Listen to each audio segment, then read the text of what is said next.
Hello everyone, so I welcome you back. आज हमारा economic survey का जो पार्ट 2 है जिसको हम डिटेल में डिस्कस करेंगे, और जो हमारा बैलेंस पोर्शन था जिसमें चैप्टर 7 से लेके चैप्टर 12 तक हमको डिस्कशन करना था, और एग्ज़ाम्स के पर्सपेक्टिव में कौन से क्वेश्चंस प्री में आ सकते हैं, कौन से क्वेश्चंस मेंस में आ सकते हैं, और उसको हमें किस तरह से इसको पढ़ना है, वो सारे के सारे जो हमारे ऑब्जेक्टिव हैं वो हम इसमें देखेंगे। पार्ट 1 जिसमें हमने चैप्टर 1 से लेके चैप्टर 6 तक को हॉलिस्टिक रूप में कवर किया था, और काफ़ी अच्छा रिस्पांस था। I am thankful to you everyone. जो अगर यदि किसी ने पार्ट 1 नहीं देखा है तो वो नीचे लिंक में जा कर के उसमें जा कर के एक बार रेफ़र कर सकता है। यदि आप डायरेक्टली पार्ट 2 में आएंगे तो मैं ये रिक्वेस्ट करूँगा कि आप पार्ट 1 को देखें, लगभग 1.25 घंटे का वीडियो है। उसके बाद आप पार्ट 2 में आएंगे तो आपको हॉलिस्टिक तरीके से आपका इकोनॉमिक सर्वे इंडिया का कंप्लीट हो जाएगा, जिसको आपको वापस देखने की ज़रूरत नहीं है। तो अभी हम स्टार्ट करते हैं। सबसे पहले हमने ये देखा था कि इसके अंदर टोटल 12 चैप्टर्स थे, जिसमें हमने चैप्टर 6 हमारा सोशल इंफ्रास्ट्रक्चर एंड एम्प्लॉयमेंट तक था। ये चैप्टर्स हमने कवर कर लिए पार्ट 1 में। नाउ चैप्टर 7 जो हमारा सबसे इंपॉर्टेंट टॉपिक है, climate change and environment preparing to face the future. Then chapter 8 agriculture के बारे में है, चैप्टर 9 इंडस्ट्री के बारे में है, चैप्टर 10 हमारा सर्विसेज, चैप्टर 11 के अंदर एक्सटर्नल सेक्टर्स हैं, और चैप्टर 12 है वो डिजिटल इंफ्रास्ट्रक्चर के बारे में बात करता है। देखिए, यहीं पे मैं आपको क्लियर करना चाहता हूँ कि हमारी जो जीडीपी है कि कंट्री है, उसमें 3 मेजर सेक्टर्स हैं, जिसमें एक सेक्टर है आपका एग्रीकल्चर, दूसरा सेक्टर है आपका इंडस्ट्री, और तीसरा सेक्टर है आपका सर्विसेज। तो यहाँ पे ये तीनों चैप्टर हैं, एग्रीकल्चर, इंडस्ट्री, सर्विसेज, और इन सबसे important climate change and environment है। ऐसा इसलिए मेरा कहना है, इस चैप्टर को मैंने डिटेल में कवर किया है। रीज़न बीइंग कि आपने अगर सिलेबस देखा होगा तो सिलेबस में क्लियर रूप में आपको एक अलग से चैप्टर दे रखा है, वो है क्लाइमेट पे और इन्वायरमेंट पे। तो यहाँ पे इसने सरकार के क्या प्रयास हैं और क्या समस्या है, उन सारी चीज़ों को इसमें कवर किया है, और इसमें करंट अफेयर के जो एस्पेक्ट हैं हमारे जो पर्यावरण को लेकर के वो भी आए हैं। तो इनसे हमारा ये चैप्टर कवर हो जाएगा। तो मैंने इसको काफ़ी टाइम दिया है, तो उससे क्या है कि हमें दोबारा इन्वायरमेंट और क्लाइमेट चेंज को भी कहीं से पढ़ने की ज़रूरत नहीं। तो ये चैप्टर 7 की हेडिंग है, climate change and environment that is preparing to face the future. ये कह रहा है कि पर्यावरण की जो समस्या है, और मैंने आपको बताया था कि प्रत्येक के साथ जो टैगलाइन दे रखी है वो भारत अपने विजन के आधार पर ले रहा है कि हमारा क्या ध्येय है। Preparing to face the future, हम खुद को एक तैयार कर रहे हैं कि जो भविष्य की समस्याएं आ रही है, जो कार्बन एमिशन को लेकर के है, ग्लोबल वार्मिंग को लेकर है, इन सारी चीज़ों को हम टैकल कैसे करें, उसके लिए हम जो प्रिपेयर हो रहे हैं उसके बारे में इस चैप्टर ने बताया। इसमें सबसे पहले क्लाइमेट चेंज के अंदर क्या बड़ी चीज़ है। एक तो ग्रीन हाउस गैस, आपको पता है पर्यावरण के अंदर ग्रीन हाउस गैस की आवश्यकता होती है, जिससे अर्थ का टेम्परेचर इतना वार्म हो कि ह्यूमंस सर्वाइव कर सके।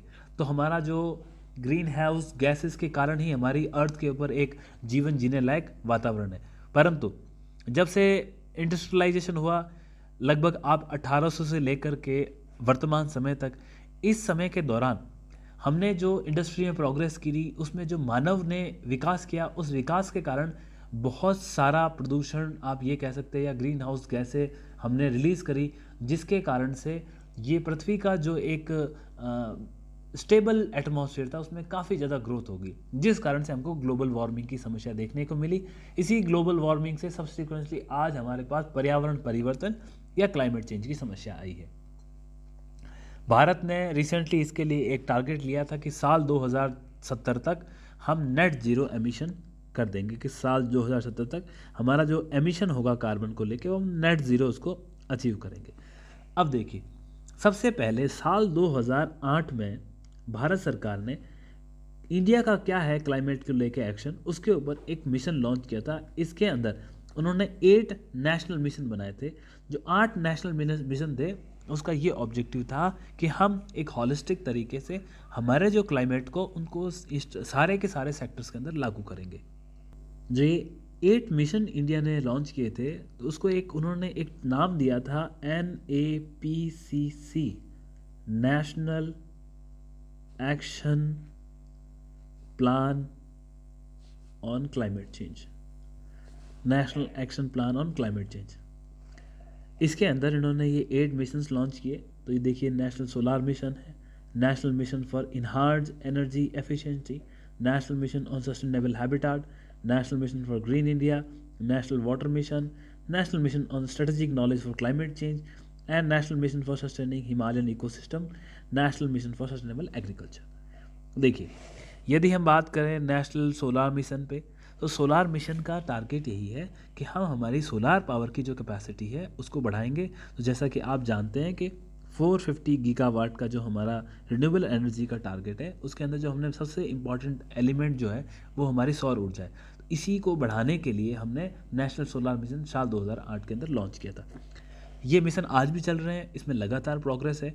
यदि आपसे पूरा ही पूछ लिया जाए कि भारत सरकार कब से प्रयत्न कर सकती है, तो ये एक बहुत अच्छा एग्जाम्पल है कि साल 2018 से जो हमारा सरकार ने national action plan on climate change start किया था, उसी के अंदर जो हमारे ये 8 सब मिशंस थे, इस मिशन की सहायता से हम इस चीज़ को अचीव कर रहे हैं। अब नेक्स्ट मिशन था इन्हांस एनर्जी एफिशिएंसी।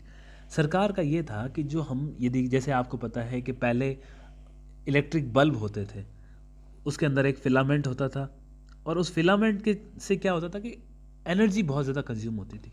इसके बाद क्या हुआ, इसके बाद आपने देखा होगा कि हम एलसीडी लेके आए, फिर हम एलईडी लेके आए, फिर हम ओएलईडी लेके आए। तो आपने देखा लाइट एमिटिंग डायोड है, उससे पहले हमारा एलसीडी था। तो ये एक इम्प्रूवमेंट है हमारा। ये क्यों है ऐसा? हम इसलिए कर रहे हैं कि जो हम एनर्जी जो खर्च होती है, उस एनर्जी के अंदर भी हमारी इसकी एफिशिएंसी होनी चाहिए, ताकि बिजली की खपत कम हो, और बिजली की खपत कम होगी तो क्या होगा, आपका एमिशन कम होगा। थर्ड मिशन था national mission on sustainable habitat. सरकार का ये था कि हम आज जो कंज्यूम कर रहे हैं वो सिर्फ हमारी प्रॉपर्टी नहीं है, ये आने वाली भविष्य की जनरेशन है, उन लोगों की भी संपदा है। तो हमें इतना ही इस्तेमाल करना चाहिए कि आगे आने वाली जनरेशन को किसी भी प्रकार का नुकसान ना हो। तो सस्टेनेबल हैबिटेट या सस्टेनेबल डेवलपमेंट की जब हम बात करते हैं, उसका मतलब यही होता है। आपको पता है कि जो यूनाइटेड नेशन ने 30 सस्टेनेबल डेवलपमेंट गोल डिसाइड कर रखे हैं। तो ये सस्टेनेबल डेवलपमेंट गोल्स है क्या? इनका यही, इस सस्टेनेबल डेवलपमेंट का मतलब यही है कि हम हमारी ज़रूरतों के लिए, आने वाली जनरेशन्स के लिए जो नेचुरल संपदा है उसको बचाए रखेंगे, उनका नुकसान नहीं करेंगे, और हम इस प्रकार इस्तेमाल करेंगे कि उनको भी इस प्रकार से कोई समस्या ना हो। यहाँ पे सस्टेनेबल हैबिटेट में क्या है कि आप घर बनाओ, उसके साथ जो टॉयलेट होंगे वो अच्छे होने चाहिए, बाकी पब्लिक प्लेस में टॉयलेट होना चाहिए जिससे आसपास गंदगी ना फैले। इसी का आप सब पार्ट बोल सकते हैं। इसको ध्यान में रखते हुए हमने स्वच्छ भारत मिशन लॉन्च किया था, जिसके अंदर कई उसके पहलू आ गए। और उसके बाद इस स्वच्छ भारत मिशन के साथ ही हमारा टारगेट था, जिसके अंदर हमने ओपन डेफेकेशन फ्री टॉयलेट्स, फिर ओपन डेफेकेशन फ्री प्लस, तो ओडीएफ एंड ओडीएफ प्लस, ये सारी चीज़ें हमने शुरू की थी। तो ये सारा का सारा सस्टेनेबल हैबिटेट के अंदर टारगेट था। 4 नंबर है national mission for green India. ये एम ये था कि हमें पर्यावरण को बचाए रखने के लिए पेड़ों को अधिक उगाना है। तो इन पेड़ों के लिए पहाड़ी क्षेत्रों में या जहाँ भी आपको बंजर ज़मीन मिले वहाँ पे, इन सभी जगहों पे हम किस तरह से अफॉरेस्टेशन कर सकते हैं, उसमें आप लोगों की, कम्युनिटी की, सरकारी संस्थाओं की, प्राइवेट संस्थाओं की, सबको टारगेट दिया गया। और टारगेट के आधार पे काम हो रहा है कि हमें हमारे यहाँ पे हरित प्रदेश को बढ़ाना है और अफॉरेस्टेशन का जो मिशन है उसको लॉन्च करना है, और हर साल इसमें बढ़ोतरी हो रही है। फिर अगला मिशन था नेशनल वाटर मिशन। जो जल मिशन था, इसी के तहत आपने देखा होगा कि जो जल शक्ति अभियान भारत के अंदर चला है, वो एक नेशनल वाटर मिशन का ही सब पार्ट है। और इसके अंदर ये भी है कि जो बारिश आती है, उस बारिश के पानी का रिजर्व करो, उसे ज़मीन के अंदर हमारा जो भूमि का जल है उसको रिचार्ज करो। ये सारे के सारे टारगेट हमारे इसमें आते हैं। फिर 6 नंबर में है national mission on strategic knowledge for climate change. यहाँ कहने का मतलब है क्लाइमेट चेंज की समस्या से जुड़ा हुआ जो भी हमारा स्ट्रेटेजिक नॉलेज है, जिसकी आवश्यकता है, उस नॉलेज को आप कहाँ से गेन करेंगे। उस नॉलेज के लिए कुछ हमने सेंटर ऑफ एक्सीलेंस बनाए हैं। इस सेंटर ऑफ एक्सीलेंस का मतलब ये है कि हमने कुछ ऐसे संस्थान बनाए हैं जहाँ पर आपको क्लाइमेट चेंज से संबंधित जो वास्तव में घटनाएं घटित हो रही है और जो बुक्स के अंदर लिखा हुआ है, इनको हम मर्ज करते हैं और एक स्टडी के रूप में करा जाता है। इससे होगा क्या, हमारे पास एक डिपॉजिटरी होगी, डाटा होगा, जिसको हम कल रेफरेंस में ले सकते हैं कि देखिए यहाँ पे ये घटनाएं हुई, इन घटनाओं का पर्यावरण पे इस प्रकार प्रभाव पड़ा और हमें इसको बचाने के लिए ये प्रयास करने चाहिए। जैसे यदि मैं आपको उदाहरण देना चाहूँ तो आपने देखा होगा पाकिस्तान के अंदर फ्लड्स आई थी, तो कई पर्यावरणविद थे, उन्होंने कहा कि देखिए 75 साल के इतिहास में ऐसी फ्लड्स कभी नहीं आई पाकिस्तान में, ये क्लाइमेट चेंज का प्रभाव है। तो देखिए वहाँ की ज्योग्राफी को समझना होगा। तो जब सेंटर ऑफ एक्सीलेंस होंगे तो वहाँ क्या होगा, इन चीज़ों पर रिसर्च होगा और स्टूडेंट्स को सिखाया जाएगा, ताकि क्लाइमेट चेंज के बारे में स्टडी हो और इसका ज्ञान लेकर के हम क्लाइमेट चेंज की समस्या से जो दुविधाएं हो रही है उसका हम कोई इलाज ढूंढ पाए। इसके बाद national mission for sustainable Himalayan ecosystem. आप देखिए, हिमालय है वो हमारे पर्यावरण के लिए बहुत इंपॉर्टेंट एक सोर्स है। इसको आप इस तरह से देखते हैं कि जम्मू कश्मीर से लेके नॉर्थ ईस्ट तक जो हमारी इंटायर बॉर्डर है, नॉर्थ से लेके ईस्ट तक, उस कंप्लीट इस ज्योग्राफी के अंदर आपको हिमालय मिलता है। और ये ना सिर्फ हमें नॉर्दर्न उत्तरी गोलार्ध से जो बर्फीली हवाएं आती हैं उनसे बचाता है, बल्कि जो हमारे नेबरिंग कंट्रीज़ हैं उनसे भी एक हमको सिक्योरिटी देता है। लेकिन पर्यावरण के हिसाब से देखें तो वहाँ की ज्योग्राफी, वहाँ पे ग्लेशियर्स हैं, उन ग्लेशियर से जो पानी मिलता है वो हमारे लिए बहुत ज़रूरी है। तो ये एक इन्वायरमेंटल के हिसाब से बहुत ज़रूरी है। फिर वहाँ अलग अलग स्पीसीज़ हैं, वहाँ ट्राइब्स रहती है। तो इन सब चीज़ों से आप ये देख सकते हैं कि हिमालय की खुद की एक इकोसिस्टम है और उसे बचाने के लिए भी हमारा एक बहुत इंपॉर्टेंट और भूमिका होनी चाहिए। तो क्या किया जा रहा है, जो देश के अंदर अलग अलग यूनिवर्सिटीज़ हैं उन यूनिवर्सिटी के बीच में आपस में कोर्सेज़ करवाए जाते हैं। जैसे वाडिया इंस्टीट्यूट है हिमालयन क्षेत्र के अंदर, उनके पास ज़्यादा अच्छा नॉलेज है तो वो दूसरी यूनिवर्सिटी के साथ कोलैबोरेशन होता है, बच्चे वहाँ जाते हैं, ज्ञान लेते हैं। इससे होता क्या है, इससे आप एक हिमालयन इकोसिस्टम को हम कैसे सुधार सकते हैं और इन चीज़ों को ध्यान में रखते हुए फिर वो रिसर्च और डेवलपमेंट के कुछ प्रोग्राम होते हैं। इसके अलावा लास्ट जो हमारा मेन है वो है national mission for sustainable agriculture. आप जानते हैं एग्रीकल्चर के अंदर जैसे पंजाब का हाल है, तो पंजाब में ये कहा जाता है कि साहब जो ग्रीन रिवोल्यूशन, हरित क्रांति आई थी, जिसके कारण यहाँ पे बहुत सारा उर्वरक डाला गया, जिससे ज़मीन की जो गुणवत्ता है वो ख़राब हो गई। इसके अलावा दूसरा उदाहरण आप ये ले सकते हैं, जैसे जो झूम कल्टीवेशन होता था कहीं, जिसको पलामू वगैरह में क्षेत्र में इसको अलग नामों से जाना जाता है, नेपाल में अलग नाम जानते हैं या म्यांमार में अलग नाम। तो इन सभी क्षेत्रों में जो हमारा ये कल्टीवेशन का प्रकार था झूम खेती, जिसके अंदर आप ज़मीन को एक हिस्से को काट रहे हो, फिर आप उसको जला करके वहाँ एक खेती करते हो, फिर आप दूसरे को जला रहे हो, फिर वहाँ खेती कर। तो इस तरह से जो आप जलाने के बाद अल्टरनेट लैंड पे खेती करते थे, इससे होता क्या था, आपकी 2/3 ज़मीन है वो तो उस पर आप खेती बाड़ी करते नहीं थे और उसका उपजाऊपन है वो ख़राब हो रहा था। तो इन चीज़ों में धीरे धीरे सुधार आया, लेकिन सुधार के साथ क्या आया, बहुत बेसिक एलिमेंट है हमने उनको त्याग दिया। जैसे आपने नेचुरल फर्टिलाइज़र की जगह केमिकल फर्टिलाइज़र इस्तेमाल करने शुरू कर दिए, आपने गेहूं और चावल इनकी ज़्यादा खेती करनी शुरू कर दी। इससे हुआ क्या, जब आप गेहूं और चावल की ज़्यादा खेती करोगे तो इससे होगा क्या, इनसे आपको पानी ज़्यादा चाहिए। पानी के साथ क्या होगा, किसी एक एरिया में जब आप इनको उगाओगे तो एक तरह से ये मोनोकल्चर हो गया, मतलब आप एक ही प्रकार की फसल को वहाँ उगाए जा रहे हो, जिससे वहाँ की सॉइल की फर्टिलिटी है वो ख़त्म होती है, पानी की जो आवश्यकता है वो बढ़ती जाती है। जैसे कहीं कहीं पे गन्ना है, उसकी इतनी पैदावार करते हैं जहाँ पानी नहीं भी होता है। तो ये इस प्रकार की जो एग्रीकल्चर की प्रैक्टिस है वो काफ़ी नुकसान किया उन्होंने पर्यावरण को। तो हमारा जो नेशनल मिशन है सस्टेनेबल एग्रीकल्चर को, वो ये प्रयास करता है कि हम एग्रीकल्चर के अंदर नई तकनीक लेके आएँ। जैसे आपको देखो ऑर्गेनिक फार्मिंग है, जिसके अंदर सिक्किम पहला स्टेट बना इंडिया का जहां ऑर्गेनिक फार्मिंग को लेकर के संपूर्ण राज्य के अंदर वही प्रैक्टिस चलती है। उसके बाद आप देखिए इसी ऑर्गेनिक फार्मिंग का एक पार्ट है जीरो बजट नेचुरल फार्मिंग। तो जैसे उसके अंदर आंध्र प्रदेश ने काफ़ी अच्छा काम किया था, जिसके अंदर आप सारा इनपुट डालते हो वो सब नेचुरल तरीके से प्राप्त होता है। आप गाय का, भैंस का या जानवरों का जो खाद होता है उसका इस्तेमाल करते हो। तो इन चीज़ों से क्या हो रहा है, आपकी उसकी ज़मीन की उर्वरकता वगैरह बढ़ रही। ये 8 मिशन हमारे क्लाइमेट के लिए एक बहुत इम्पॉर्टेंट चीज़ थी, इसीलिए इसको थोड़ा कवर किया, क्योंकि सारी चीज़ें इससे जुड़ी हुई है। यदि आप कोई भी स्कीम का नाम लोगे जो क्लाइमेट चेंज से जुड़ी हुई है, उसको आप इन्हीं किसी एक मिशन का भाग समझोगे। इसीलिए मैंने आपको थोड़ा सा ये डिटेल में यहाँ पे कवर करवाया, ताकि आप समझ सके कि इसकी इंपॉर्टेंस क्या है। हमारे क्लाइमेट एक्शन के अंदर इस इंपॉर्टेंट चैप्टर को समझने के बाद आपको ये समझना होगा कि अब जब हम क्लाइमेट चेंज की बात करते हैं तो क्लाइमेट चेंज में सबसे बड़ा जो समिट एक आता है उसको बोलते हैं United nation framework convention on climate change, UNFCC, और जनरली हम इसे भी जानते हैं कि पेरिस डील या पेरिस एग्रीमेंट के नाम से भी जानते हैं। ये एक पर्यावरण के क्षेत्र में सबसे बड़ा एक कन्वेंशन हुआ था, मीटिंग हुई थी, और ये साल 2015 में हुई थी। इस UNFCC की मीटिंगें चलती है। वर्तमान में COP26 हुआ था, जिसका सम्मेलन ग्लासगो में हुआ था, और इसके बाद COP27 की मीटिंग हुई थी इसी साल। मेरा कहने का मतलब है कि 2022 के अंदर तो जो COP27 की मीटिंग हुई थी वो शर्म एल शेख इजिप्ट के अंदर हुई थी।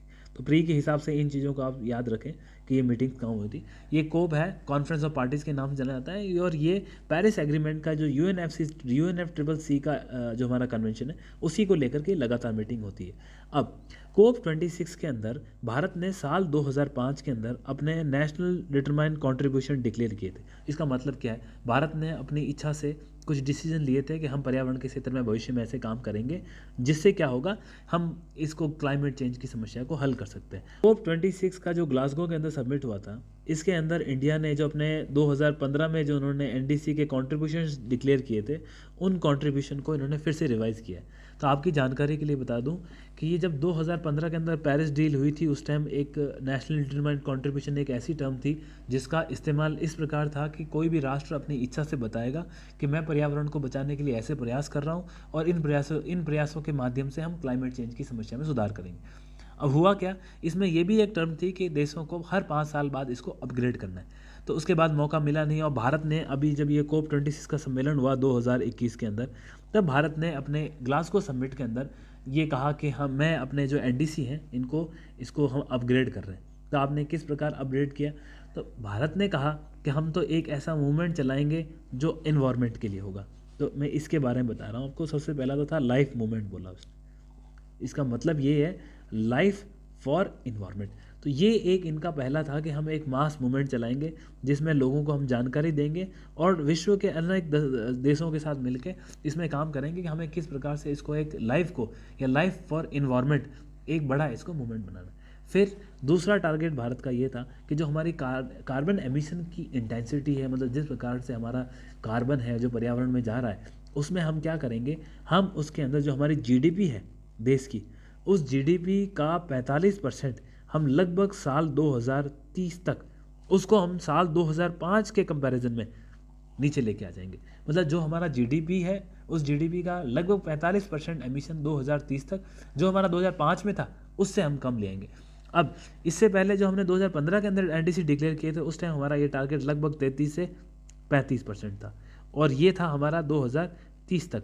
लेकिन हमने क्या किया, 33 से 35% पहले ही अचीव कर लिया। तो भारत ने अपना टारगेट अब बढ़ा के कितना कर दिया, तो 45%। तो अब देखिए, यदि कोई कहे कि पर्यावरण के क्षेत्र में भारत कैसे काम कर रहा है, तो आप ये दिखा सकते हो कि साहब देखिए, भारत ने प्रोग्रेस की, अपने टाइम से पहले ही इसको अचीव कर लिया, और अब एक खुद अपने आप को NDC को अपडेट करते हुए और 45% इसकी सीमा ले आया। फिर ये हम जो बात कर रहे थे वो कार्बन एमिशन की थी, जिसकी हम इंटेंसिटी को कम करें। तीसरा, इसके अलावा भारत ने ये कहा कि जो देखिए जो नॉन फॉसिल फ्यूल से हम ऊर्जा प्राप्त करते हैं, उनमें हम क्या करेंगे, उसकी जो हमारी कैपेसिटी है उस कैपेसिटी को हम 50% तक ले आएंगे। आज देखिए नॉन फॉसिल फ्यूल की जो हमारी पार्टिसिपेशन है वो बहुत ज़्यादा है। तो भारत का टारगेट है कि साल 2030 तक हम इसका जो जिससे हम ऊर्जा का उत्पादन करते हैं उसमें हम 50% से नीचे ले आएंगे। और ऐसा क्यों किया, क्योंकि देखिए पहला हमारा टारगेट था जब हमने 2015 में कि हम 40% लेके आ जाएंगे 2030 तक। लेकिन हुआ क्या, ये भी हमने टाइम से पहले अचीव कर लिया। आपको पता है कि सरकार ने रिन्यूएबल एनर्जी से किस प्रकार फोकस दिया, जिस कारण से हम इस टारगेट को ऑलरेडी अचीव कर चुके हैं। तो अब हमने उस टारगेट को रिवाइज कर दिया है और हम 50% पे लेके आ चुके हैं। नेक्स्ट, फोर्थ हमारा जो इम्पोर्टेंट एक और इसमें हमारा जो कंट्रीब्यूशन था, तो हमने कहा हम क्या करेंगे, जो कार्बन, देखिए अब मैंने आपको बताया था उसमें एक नेशनल मिशन था जिसके अंदर हम ग्रीनरी को प्रमोट कर रहे हैं। तो नेशनल मिशन जो हमारा ग्रीन था उसमें अफॉरेस्टेशन का प्लान था जिसके हम पेड़ पौधों को लगाएंगे। तो सरकार का एक इसमें यह भी था कि हम एक एडिशनल स्टॉक बनाएंगे। उस एडिशनल स्टॉक से क्या होगा, जो हमारी ग्रीन एनर्जी है तो उसको हम पेड़ पौधों के माध्यम से पेड़ पौधे लगाएंगे, और पेड़ पौधों से क्या होगा, वहाँ पे जो CO2 है या जो हमारे कार्बन एमिशन होता है वो उसको अब्जॉर्व करेगा। तो ये कहा कि लगभग 2.5 से लेकर के 3 बिलियन टन इतना हम क्या करेंगे, जो कार्बन एमिशन को पेड़ों के माध्यम से हम उसके अंदर ट्री कवर को बढ़ा के या जंगल को बढ़ा के उसके अंदर हम इतनी क्षमता लाएंगे कि इतनी कार्बन हमारी उसके अंदर अवशोषित हो जाए। तो ये भी हमारा टारगेट 2030 तक था। इसके अलावा उनका ये भी था कि हम डोमेस्टिक फंडिंग है, इंटरनेशनल फंडिंग है, इन सबको सुधारेंगे, और जो हमारे पास नॉलेज है उसको भी। तो ये सारे के सारे आप मिशन से भी रिलेट कर सकते हो। तो कोप 26 के अंदर भारत ने अपने NDC की टारगेट को रिवाइज़ किया। सबसे पहले 2015 में दिया था, रिवाइज़ करके उन्होंने अपने ये कुछ टारगेट हैं, ये इंपॉर्टेंट 4 ही टारगेट बहुत है, अगर आप लिखना चाहें तो ये मोर देन सफिशिएंट है। इस प्रकार इंडिया ने अपने NDC के टारगेट को रिवाइज़ किया। दूसरा एक इम्पॉर्टेंट चीज़ है status of forest and tree cover. देखिए, 2 साल के अंदर एक बार ये रिपोर्ट आती है। इस रिपोर्ट के आधार पे हमें पता होता है कि राज्यों के अंदर और केंद्र के अंदर जो भी जितनी ज़मीन है वहाँ पे किस प्रकार हमारा मैंग्रोव फॉरेस्ट है या फिर पेड़ पौधे हैं, ये घने हैं या नहीं है, कितना उसमें वृद्धि हुआ है, कमी हुआ है, ये सारे आंकड़े हमको मिलता है। ये इसके अंदर जो हमारा सैटेलाइट सिस्टम है वो भी काफ़ी हेल्प करता है, जिससे हमको इनके आंकड़ों की थोड़ी अच्छे आंकड़े मिलते हैं। अब हमारी पोजीशन क्या है, सबसे पहले आप ये देखिए। तो सबसे पहले मैं आपको ये बताना चाहता हूँ कि साल 2010 से लेके साल 2020 के बीच में जो हमारा एवरेज एनुअल, आप ये देखिए कि एवरेज जो हमारा एनुअल फॉरेस्ट एरिया है, उस फॉरेस्ट एरिया में तो वृद्धि ही हुई है। मतलब हर साल 2010 से लेके 2020 तक हमारा जो इसका वृक्ष का एरिया है वो बढ़ता गया है।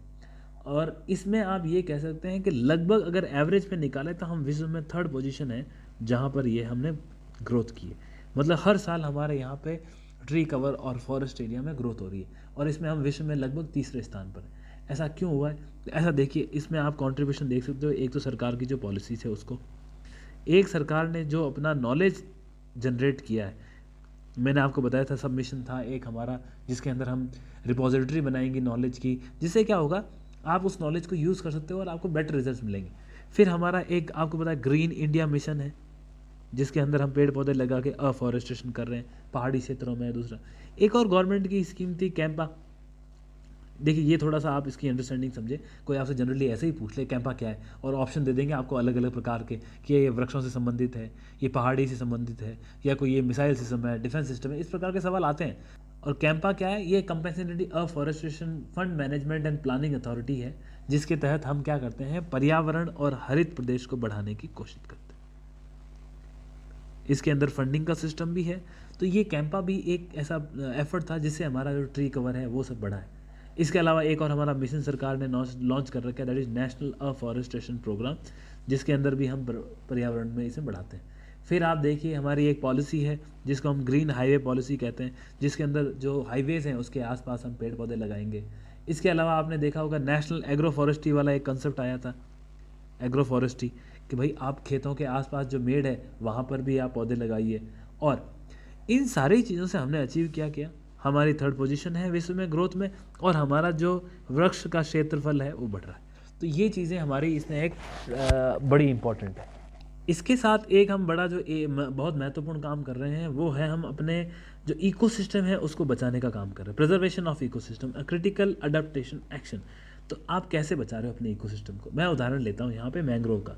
ये उदाहरण सबसे इंपॉर्टेंट है और एग्जाम में सवाल भी आया था लास्ट ईयर, और देखिए मेंस में भी आ सकता है सवाल कि हम मैंग्रोव्स को किस प्रकार बचा रहे हैं, मैंग्रोव्स की क्या भूमिका है। और मैंग्रोव्स को कहते हैं ये फर्स्ट लाइन ऑफ डिफेंस है, ये रक्षा की पहली पंक्ति है। अब ये कैसे पहली पंक्ति है? आप देखिए, जब समुद्र के अंदर वाटर लेवल ऊपर नीचे होता है तो ये जनरली आपने देखा गुजरात के जैसे तट हैं, या आपके तमिलनाडु के तट हैं, उड़ीसा के तट हैं, या हमारे इसके वेस्ट बंगाल के तट हैं, तो वहाँ पे अच्छे खासे मैंग्रोव्स हैं। और इन मैंग्रोव्स की वजह से क्या होता है, वहाँ का जो एरिया होता है वो वेटलैंड जैसा होता है। वेटलैंड किसको कहते हैं? जहाँ पे ज़मीन दलदली हो या पानी हो, तो वहाँ पे एक मिक्सचर वाला एरिया होता है। तो उससे क्या होता है, ये क्या करते हैं, जब पानी अधिक हो उसको सोखते भी हैं, और जब पानी की कमी हो तो उसको रिलीज़ भी करते हैं। तो इन चीज़ों से हुआ क्या है, एक तो हमारा जो कार्बन है उसका स्टोरेज का काम करता है ये। इसके अलावा आप ये देखिए, ये हमारा जो कोस्टल एरिया है उसकी सुरक्षा करते हैं, कोस्टल एरिया का प्रोटेक्शन होता है इनसे। और इससे होता है कि हमारे जो पानी की क्वालिटी है उसमें भी बड़ा सुधार होता है, वाटर क्वालिटी के अंदर। और आप दूसरा ये देखिए, जैसे वेस्ट बंगाल के अंदर है तो वहाँ पर सुंदरवन फॉरेस्ट है, और इस सुंदरवन के अंदर आपको टाइगर मिलेंगे। तो ये चीज़ें क्या कर रही है, एक तो टूरिज़्म, दूसरा कहीं कहीं आपको ये मिलेगा स्पिरिचुअल भी काम करते हैं, जहाँ आपको मंदिर मिलेंगे, ऐसे जंगलों में काफ़ी अच्छे मंदिर होते हैं। और इसके अलावा आप ये देखिए, वहाँ पे एक अलग ही कल्चरल आइडेंटिटी होती है। ये सारी की सारी चीज़ें क्या है, इसने हमारे इकोसिस्टम को बचाया। इसके अलावा आप देखिए, कहीं भी साइक्लोन वगैरह आता तो हम सबसे पहले इंपॉर्टेंट इसी को देते हैं। तो ये एक नेचुरल बफर की तरह काम करता है, ड्राउट के खिलाफ या फ्लड्स के खिलाफ, या सूखा हो जाए, फ्लड्स हो जाए, या कोई साइक्लोन आ जाए। तो देखिए ये मैंग्रोव्स की इंपॉर्टेंट है। अगर आपसे सवाल मेन से पूछा जाए तो आप ये सारी चीज़ें दिखा सकते हैं। इस प्रकार मैंग्रोव इंपॉर्टेंट है और हम मैंग्रोव्स में किस प्रकार आगे बढ़ रहे हैं। तो हमने मैंग्रोव में काफ़ी प्रगति की है, मैंग्रोव्स का एरिया बढ़ा है। हालांकि खतरा भी है, कहीं कहीं पे ऐसा है कि देखा गया है कि क्लाइमेट चेंज से असर पड़ रहा है, परंतु यही तो हमारी स्टडी है कि हमें किस प्रकार इसको आगे बढ़ाना है। रिवर कंजर्वेशन और रिजुवनेशन ये भी पर्यावरण के संरक्षण में एक इंपॉर्टेंट पॉइंट है। इसके अंदर कर क्या रहे हो आपका, एक आप ये देखिए, मैं 2 स्कीम के बारे में बताऊंगा, आप समझ जाएंगे। एक हमारी नमामि गंगे, नमामि गंगे प्रोजेक्ट क्या है, ये एक सेंट्रल सेक्टर स्कीम है। इसका मतलब क्या होता है, सेंट्रल सेक्टर स्कीम वो होती है जिसके अंदर सेंट्रल गवर्नमेंट मेनली फोकस करती है, उनके द्वारा ही इसके अंदर मोस्टली फंडिंग होती है और वो उसको इंश्योर करती है कि ये अच्छे से चले। तो ये गंगा और उसकी ट्राइब्यूटरी, इसमें ये काम हो रहा है। और यदि आप दूसरी नदियों के बारे में बात करें तो उसके लिए एक सेंट्रल स्पॉन्सर्ड स्कीम है। उसके अंदर क्या होता है कि स्टेट्स भी काफ़ी उसका अच्छा रोल होता है। ये क्या है कि इसका नेशनल रिवर कंजर्वेशन प्लान जो बनाया गया है, जिसके अंदर जो कुछ अदर इंपॉर्टेंट रिवर्स है उसको लेके आए। तो इससे आप ये समझ सकते हैं कि नदियों के तट के ऊपर हम जंगल लगाएंगे या ग्रीन कवर को बढ़ाएंगे, फिर हम जो मृदा का संरक्षण होता है उसको करेंगे ताकि क्या होगा, उसका इरोजन ना हो। फिर हम कैचमेंट एरिया का ध्यान रखेंगे, इकोलॉजिकल ट्रीटमेंट वगैरह, ऐसी बहुत सारे उपाय हैं जो हम रिवर कंजर्वेशन के अंदर कर रहे हैं। अब इस सब के बाद सबसे इंपॉर्टेंट चीज़ है कि हम कैसे रिन्यूएबल एनर्जी की तरफ बढ़ रहे हैं और रिन्यूएबल एनर्जी के मुख्य स्रोत क्या है। तो स्रोत के लिए तो आप ये ग्राफ रेफर कर लीजिए, इसके अंदर सबसे इंपॉर्टेंट आपको ये मिल जाएगा कि देखिए जो ये कलर दिख रहा है तो कोल है और यहाँ पे ये दिख रहा है ये सोलार है। तो हमारा साल 2029-30 तक क्या टारगेट है उसको ये दिखाएं। तो आप देखिए हम सोलार को लगभग 35% के आसपास लेके जा रहे हैं। इससे क्या है, आप ये मान सकते हैं कि हमारा एक बहुत बड़ा फोकस है कि हम रिन्यूएबल एनर्जी की तरफ ट्रांजिट करेंगे। और जिससे हमारा जो COP26 में हमने एक टारगेट दिया था कि हम क्या करेंगे, लगभग जो हमारा 40% का टारगेट हम अचीव कर चुके हैं, जिसके अंदर नॉन फॉसिल फ्यूल का हम पार्टिसिपेशन है उसको हम 40% से बढ़ा के 50% कर देंगे 2030 तक। तो ये और वो आपस में जुड़े हुए, उसको अचीव करने के लिए हमने ये मिशन बनाया है। इसी के साथ जो नेशनल ग्रीन हाइड्रोजन मिशन है, जिसमें मैंने आपको एक पहले भी पिछले वीडियो में थोड़ी सी बताई थी कि जो ग्रीन हाइड्रोजन पे हमारा फोकस है वो भी एक इंपॉर्टेंट रोल है। आप देखिए नेशनल ग्रीन हाइड्रोजन मिशन एक बड़ा इंपॉर्टेंट टॉपिक है। मैंने ये सीधा इकोनॉमिक सर्विस इसलिए उठाया कि इसके ऊपर सवाल पूछे जाने की संभावना है। तो आप ग्रीन हाइड्रोजन मिशन में आप ये देख लीजिए कि हमारे एम क्या है। तो उस दिन हमने वैसे भी डिस्कस किया था, मैं दोबारा रिपीट करता हूँ। इसमें हमारा मेन एम क्या है कि हम सालाना लगभग 5 मिलियन मैट्रिक टन है वो ग्रीन हाइड्रोजन का उत्पादन करेंगे। इससे क्या होगा, जो फॉसिल फ्यूल के से आधारित जो हमारे कोयले की जो हमारे ऑयल की खरीद है उसमें हम कमी आएगी। लगभग 1 लाख करोड़ का हमारा जो उसके ऊपर खर्चा है वो कम हो जाएगा। कुछ जॉब्स भी क्रिएट होगी और इन सब के साथ हम क्लाइमेट चेंज के लिए भी काम करेंगे। तो ये कुछ आउटकम हमने इसमें नेशनल ग्रीन हाइड्रोजन मिशन के अंदर देखे थे। अब सरकार इनको करने के लिए क्या कर रही है, तो इसके लिए हमने ग्रीन हाइड्रोजन का मिशन लॉन्च किया है, नेशनल हाइड्रोजन मिशन का भी लॉन्च किया है। तो ये मिशन इसी पे ध्यान देते हैं कि हमको इंडिया को एक ऐसा एनर्जी इंडिपेंडेंट नेशन बना रहा है जो डीकार्बनाइजेशन की तरफ ध्यान दे। और जो हमारे कुछ क्रिटिकल सेक्टर्स हैं, जैसे हमारा फर्टिलाइज़र है, या आप देखिए आयरन इंडस्ट्री है, या हमारी कोल इंडस्ट्री है, या स्टील इंडस्ट्री है, इन सब के ऊपर हमको कंट्रोल करना है। और इनके जो मैन्युफैक्चरिंग के अंदर हमारा जो फॉसिल फ्यूल से संबंधित एनर्जी लगती है उसको कम करना है।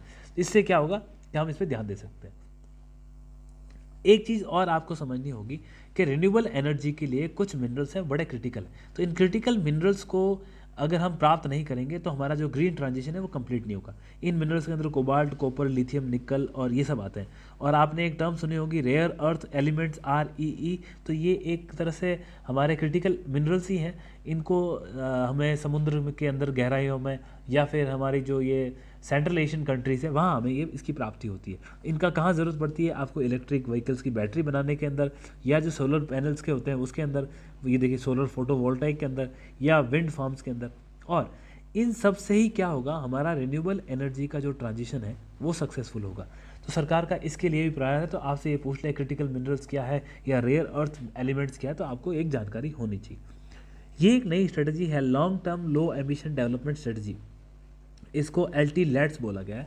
इसमें क्या है, इस स्ट्रेटजी में क्या है, LT-LETS मतलब लॉन्ग टर्म के अंदर हमें लो एमिशन करते हुए हमारा डेवलपमेंट अचीव करना है। तो इसमें सबसे इंपॉर्टेंट एक तो जो हमारा नेशनल हाइड्रोजन मिशन, फिर उसके बाद ग्रीन हाइड्रोजन मिशन, ये इंपॉर्टेंट फैक्टर प्ले करेंगे। इससे क्या होगा, आप सोलर एनर्जी के ऊपर ध्यान दोगे और इस सोलर एनर्जी से आपका ग्रीन हाइड्रोजन का प्रोडक्शन होगा और इस ग्रीन हाइड्रोजन से आप जो आपके कार्बन एमिशन है उसको कम करोगे। इन सब चीज़ों से क्या होगा, लॉन्ग टर्म के अंदर आप एमिशन भी कम कर रहे हो और आपका जो मेन एम है कि हमारे को डेवलपमेंट करना है, लोगों की आकांक्षाओं को पूरा करना है, तो वो भी पूरा कर पाओगे। इन सारी चीज़ों को अचीव करने के लिए सबसे बड़ी समस्या आ रही है वो है फाइनेंस। तो हमारे पास फाइनेंस की कमी है। तो सरकार का कहना है, एक तो देखिए हम क्या कर रहे हैं, अभी तक तो हम डोमेस्टिक सोर्सेज ही इस्तेमाल कर रहे हैं कि भाई भारत के अंदर हमको कहाँ से मिल सकता है। इसी के अंदर आपने देखा होगा कि अभी आरबीआई ने अपने जो सोवरेन बॉन्ड्स लॉन्च किए थे, तो वो इसी का एक प्रकार था। दूसरा, इसके अंदर ग्रीन क्लाइमेट फंड है जो पेरिस क्लाइमेट डील के अंदर बनाया गया था, वहाँ से हम पैसे प्राप्त करने की कोशिश कर रहे हैं। फिर अभी आपने देखा ग्रीन बॉन्ड लॉन्च किए आरबीआई ने, तो वो एक हमारा जो प्रयास था उसके अंदर से हम फंड की प्राप्त करने की कोशिश कर रहे हैं। एक तो ये भी आपने अगर टर्म सुनी हो, ग्रीन डेब्ट सिक्योरिटीज़, ये देखिए प्री में आने लायक सवाल हैं। ग्रीन डेब्ट सिक्योरिटी, ग्रीन बॉन्ड। तो ग्रीन बॉन्ड तो मैंने आपको बताया आरबीआई ने लॉन्च किया, और ग्रीन डेब्ट सिक्योरिटी क्या होती है। ग्रीन डेब्ट सिक्योरिटी एक बहुत इंपॉर्टेंट एलिमेंट है, इसको प्री में आने की संभावना है। ग्रीन डेब्ट सिक्योरिटी से मतलब ये होता है, यदि आप सोलर एनर्जी के अंदर कुछ आप इन्वेस्टमेंट करते हो, सरकार आपके ऊपर सिक्योरिटीज लाती है, उसमें आप इन्वेस्ट कर रहे हो, तो उसमें आपको काफ़ी बेनिफिट है। हालांकि इसमें रिटर्न्स कम है, परंतु सरकार का इससे माध्यम ये है कि हम रिन्यूएबल एनर्जी के लिए फाइनेंस प्राप्त करें। इसमें एक आपने टर्म सुनी होगी, येलो बॉन्ड। येलो बॉन्ड का मतलब यही है कि यदि आपने सोलर एनर्जी के लिए इन्वेस्टमेंट किया तो इसको हम येलो बॉन्ड कहेंगे। इस टर्म को आप समझ के रखें, येलो बॉन्ड क्या होते हैं। एक इम्पॉर्टेंट प्रयास सरकार का ये रहा है कि जो रेन्यूएबल एनर्जी सेक्टर के अंदर अगर कोई इन्वेस्टमेंट करता है तो उसको भी एक हमने प्रायोरिटी सेक्टर लैंडिंग का एक दर्जा दिया है। जो पीएसएल होता है, एग्रीकल्चर वगैरह, एमएसएमई, इनको ही पहले प्राप्त था। तो रेन्यूएबल एनर्जी के अंदर यदि कोई खर्च करता है तो उसको भी हमने, सरकार ने अब उसको पीएसएल का दर्जा दे दिया है। एक नॉर्म्स होती है पीएसएल की कि भाई बैंकों को कुछ पैसा होता है वो पीएसएल को लैंड करना होता है, तो ये उसके अंदर ये कवर होता है। एक के अंदर हुआ था, ये इजिप्ट के अंदर है, और यहाँ पर भारत ने, इजिप्ट में है, और यहाँ पर भारत ने इसके अंदर जो लाइफ मूवमेंट था, लाइफ फॉर इन्वायरमेंट, इस मूवमेंट को सरकार ने बोला हम इसको प्रो पीपल और प्रो प्लैनेट बनाएंगे। ये टर्म आप याद रखें, कहीं पूछ ले कि pro people pro planet terms किससे जुड़ी हुई है, तो ये इन्वायरमेंट से जुड़ी हुई लाइफ से है। Life stand for life for environment, तो इससे जुड़ी हुई इतनी चीज़ आपको ध्यान रखने की ज़रूरत है। और सरकार ने एक और डिमांड की थी COP 27 के अंदर कि हमें एक सेपरेट फंड बनाने की ज़रूरत है। उस सेपरेट फंड को हमने ये बोला कि जो लॉस एंड डैमेज का क्लॉज है उसके लिए यहाँ पे पैसे होने चाहिए, जो विकासशील देश है उनको भी पैसे की प्राप्ति हो। इन सब के अलावा आप भारत के कुछ प्रयासों को देखेंगे किस प्रकार हमने क्लाइमेट चेंज के लिए प्रयास किए। तो सबसे इंपॉर्टेंट है इंटरनेशनल सोलर अलायंस। इसका हेडक्वार्टर गुड़गांव के अंदर है, और ये भारत और फ्रांस दोनों ने मिलकर के एक एफर्ट लिया था इसके अंदर, जिसके अंदर उनका ये कहना था कि जहाँ पे सन रे ज़्यादा होती है उन कंट्रियों का अलायंस था। अभी वर्तमान में लगभग सभी देशों को इसमें शामिल कर दिया गया है, चाहे वो हमारे ट्रॉपिक ऑफ कैंसर और ट्रॉपिक ऑफ कैप्रिकॉर्न से बाहर भी हो। और इसका मेन उद्देश्य क्या है कि पहली बात तो हमें बेनिफिट क्या है सोलर एनर्जी की, उसको प्राप्त करते हैं, और उसको प्रमोट करने से क्या होगा, हमको क्लीन एनर्जी की प्राप्ति होगी। तो ये एक इंटरनेशनल सोलर अलायंस की इंपॉर्टेंस है। एक coalition for disaster related infrastructure, तो ये साल 2019 के अंदर भारत का एक प्रयास था, जब भारत के प्राइम मिनिस्टर साहब क्लाइमेट एक्शन समिट के अंदर शामिल होने के लिए गए थे, तब उन्होंने इसको लॉन्च किया था पेरिस के अंदर। तो कोलिशन फॉर डिजास्टर रिलेशन में यही है कि भाई यदि भूकंप वगैरह कोई त्रासदी आ जाती है तो हमें एक ऐसा संगठन बनाना चाहिए कि डिजास्टर से बचने के लिए हमें किस प्रकार का इंफ्रास्ट्रक्चर बनाए ताकि हमें बहुत सारा नुकसान ना हो। उदाहरण आपने देखा होगा अभी टर्की के अंदर जिस तरह भूकंप आया, पाकिस्तान के अंदर जिस तरह से फ्लड आई, तो वहाँ पे जो उसकी अर्थव्यवस्था थी उसको ख़राब होने का एक मुख्य कारण था कि उनका जो इंफ्रास्ट्रक्चर है वो पूर्ण रूप से अभी बर्बाद हो चुका है। तो आप यदि इस प्रकार का इंफ्रास्ट्रक्चर बनाएंगे कि जो क्लाइमेट चेंज से लड़ सके, तो ये एक भारत का प्रयास है। इसके अलावा भारत ने अभी COP 27 के अंदर ही एक इनिशिएटिव था, उसके अंदर लॉन्च किया था leadership group for industry transition, lead it. इसके अंदर भारत और भारत के साथ इसके अंदर रोल था स्वीडन का, इन्होंने इसको लॉन्च किया। और भारत का कहना था कि इंडस्ट्री को किस प्रकार से ट्रांजिशन करें, इसमें हमें एक भूमिका निभाने की आवश्यकता थी। तो ये कुछ एफर्ट्स थे भारत के द्वारा इस क्षेत्र में।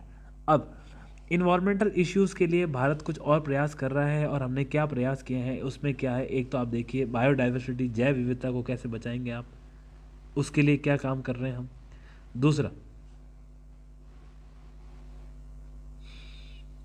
प्रोजेक्ट चीता आपको पता है, हमने नामीबिया से कुछ चीते इंट्रोड्यूस किए हैं, लगभग 8 चीते आए थे। ये चीते हमने कुनो पालपुर, हमारी जो वाइल्ड लाइफ सेंचुरी है, कुनो पालपुर वाइल्ड लाइफ सेंचुरी है ये मध्य प्रदेश के अंदर, तो वहाँ पे हमने इसको इंट्रोड्यूस किया था, प्राइम मिनिस्टर साहब ने खुद ने किया था। तो ये हमारे पर्यावरण और बायोडाइवर्सिटी को बचाने के लिए कुछ प्रयास है। वाइल्ड लाइफ को बचाने के लिए आपको पता है हमारा जो प्रोजेक्ट टाइगर था, और अभी हमने चीतास को इंट्रोड्यूस किया, फिर हम एलिफेंट को बचाने का कोशिश कर रहे थे। तो ये हमारे इसमें एफर्ट्स हैं। फिर प्लास्टिक वेस्ट को जो एलिमिनेट करने के प्रयास हैं, तो आपको पता है अभी भारत सरकार ने बैन कर दिया था कि सिंगल यूज़ वाले जो प्लास्टिक्स हैं उसको हम यूज़ नहीं करेंगे, उसको कम्प्लीटली बैन किया था। इसी प्रकार से हमें ऐसे भी आइडेंटिफाई करने हैं कि कौन से हैं वो सिंगल यूज़ प्लास्टिक्स हैं, बैटरी का जो वेस्ट निकलता है उसको किस प्रकार मैनेज करेंगे, और ई वेस्ट का मैनेजमेंट है। ये सारे की सारे ऐसे प्रयास हैं जो भारत सरकार इसमें प्रयत्नशील है। अब समरी के रूप में आप ये देख सकते हैं कि जो कोप 26 से हमने कौन से टारगेट लिए थे। जो हमारे नेशनल डिटरमाइंड कॉन्ट्रीब्यूशंस है उसके अंदर हमने ये था कि जो हमारी फॉसिल फ्यूल से जो कैपेसिटी है उसको हम कम करेंगे, और नॉन फॉसिल फ्यूल या रिन्यूएबल एनर्जी को हम बढ़ाएंगे। इसके अलावा हमने ये भी देखा कि नेशनल ग्रीन हाइड्रोजन मिशन के क्या टारगेट्स थे, लाइफ एक मूवमेंट था वो क्या था, और सॉवरेन ग्रीन बॉन्ड जो आरबीआई ने लॉन्च किए उसमें किस प्रकार से उसकी भूमिका है। तो एक इम्पॉर्टेंट चैप्टर जो हमने कवर कर लिया वो इन्वायरमेंट को रिले के था, और हमारे क्या प्रयास थे। काफ़ी लंबा चैप्टर था ये, और इसको इम्पॉर्टेंट इसलिए है कि ये हमारा बाकी सब जगह भी इसका पार्ट आता है। अब 3 सेक्टर जो बताया मैंने, एग्रीकल्चर, इंडस्ट्री और सर्विसेज, वो 8, 9 और 10 है। 11 चैप्टर और 12 में ये नए चैप्टर इंट्रोड्यूस किए गए, ज़्यादा कुछ है नहीं इसमें। 8 एग्रीकल्चर हमारे लिए इंपॉर्टेंट है। एग्रीकल्चर में सबसे पहले आप ये देखिए कि कोविड जैसी समस्या आई, फिर भी हमारा एग्रीकल्चर लगभग 19 से लेके 20 तक आप ये देखिए 3.3 और 3% की ग्रोथ के साथ काम कर रहा है। तो मतलब इसकी जो ग्रोथ है कोविड के बावजूद भी सही है। अब इसके अलावा जो हमारा फूड ग्रेन प्रोडक्शन है वो भी भारत के अंदर लगातार एक तरीके से बढ़ ही रहा है। इसके अंदर राइस और वीट, इन दोनों की एक महती भूमिका है। जो हमारा नेशनल फूड सिक्योरिटी एक्ट है 2013 का, उसके तहत लोगों के कुपोषण और जो उनकी भुखमरी, उनकी समस्याओं के निवारण में हेल्प कर रहा है। तो वर्तमान में 2021-22 का यदि आप देखें तो टोटल फूड प्रोडक्शन लगभग 315 मिलियन टन के आसपास है। सरकार किसानों की आय को डबल करना चाहती है, उसके लिए जो एमएसपी है वो कोशिश कर रही है कि हम एमएसपी को जितनी उनकी कॉस्ट लगती है उसका हम 1.5 गुना दें। ये सुब्रमण्यम साहब की कमेटी की भी एक सिफारिश थी, तो सरकार का भी यही है। उन्होंने फिलहाल 22 खरीफ फसलों की कुछ दावों के अंदर भी वृद्धि करी है, तो सरकार एक तरह से इसमें करने का प्रयास कर रही है, और इसको लेकर के ही एजिटेशन भी हुआ था, जिसमें अभी मांग चलती है विभिन्न राज्यों के अंदर के एमएसपी के प्राइस में बढ़ोतरी होनी चाहिए। एग्रीकल्चर के अंदर क्रेडिट की बड़ी समस्या थी, जिस कारण से आम आदमी या आम किसान जो था वो ज़मींदारों के चंगुल में फंस जाता था, साहूकारों के चंगुल में फंस जाता था।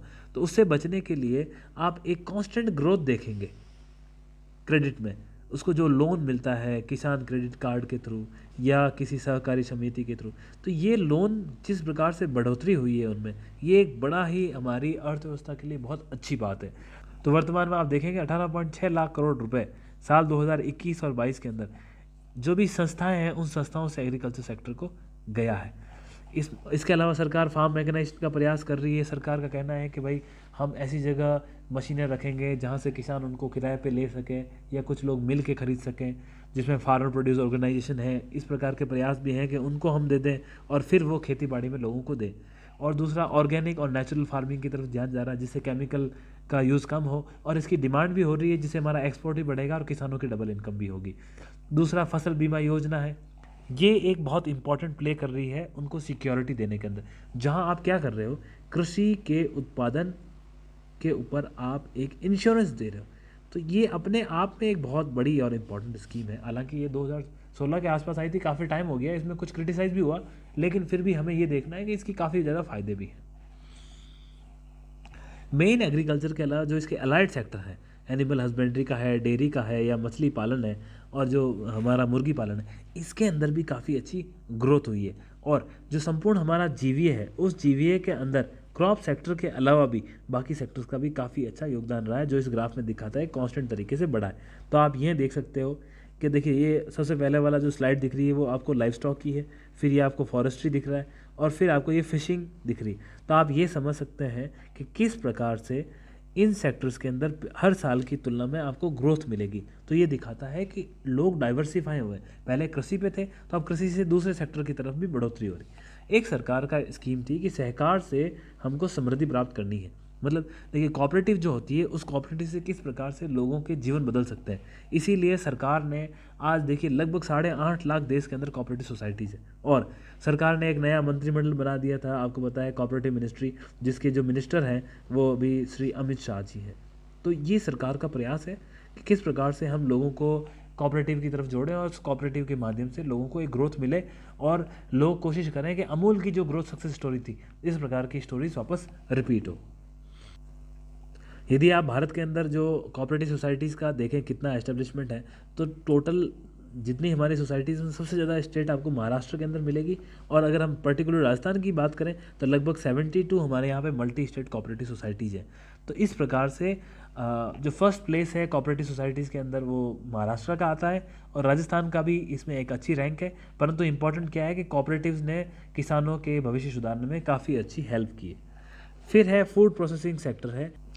फूड प्रोसेसिंग सेक्टर को एक सनराइज सेक्टर बोला गया है। ऐसा इसलिए बोला गया है कि पिछले 5 सालों से हमने ये देखा है, इसके अंदर सालाना 8.3% की कंपाउंड एनुअल ग्रोथ रेट से वृद्धि हुई। और इससे हम क्या कर रहे हैं कि जो हमारा कोल्ड चेन सिस्टम है और जो हमारा लॉजिस्टिक है, ये एक गंभीर समस्या है। यदि इसको सुधार लिया जाए तो उससे क्या होगा, इसके अंदर मल्टीपल ग्रोथ आएगी, और ऐसा भी एस्टीमेट है कि 8.3% की जो ग्रोथ है सालाना, वो 15% से जा सकती है।